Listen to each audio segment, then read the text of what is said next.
Question de Zérobat Dan. Bonsoir Monsieur Asselineau. Quel est votre auteur littéraire favori? Ah, mon auteur littéraire.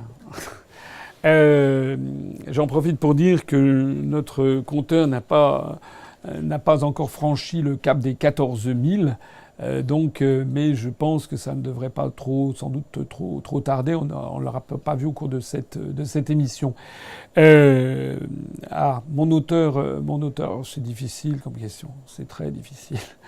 C'est difficile parce que quand on connaît un petit peu, quand on s'intéresse à la littérature, c'est comme demander quel est mon peintre préféré ou quel est mon compositeur préféré. C'est toujours un petit peu difficile parce que quand on connaît, quand on s'intéresse en profondeur à des choses, à tel ou tel art ou telle discipline, on aime bien plusieurs choses. Hein. C'est comme voilà, moi j'aime bien à la fois la tarte aux fraises et la mousse au chocolat. Bon, mais je vais quand même essayer de répondre en matière de roman.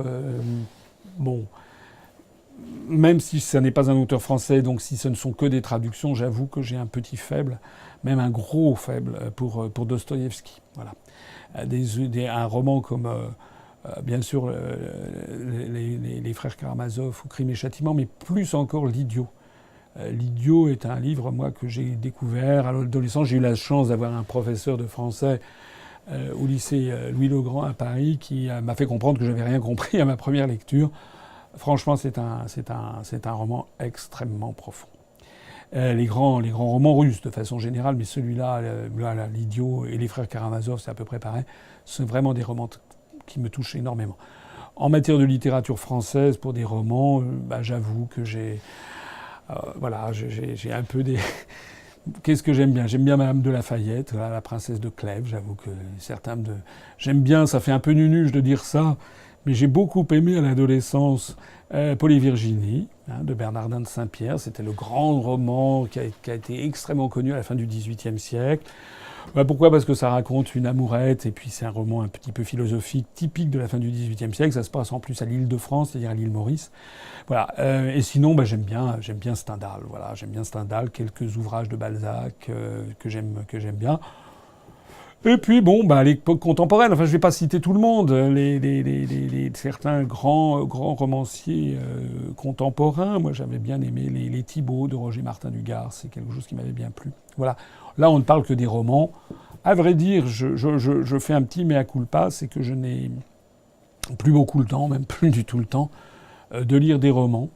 J'ai lu beaucoup d'essais politiques ou économiques, c'est autre chose.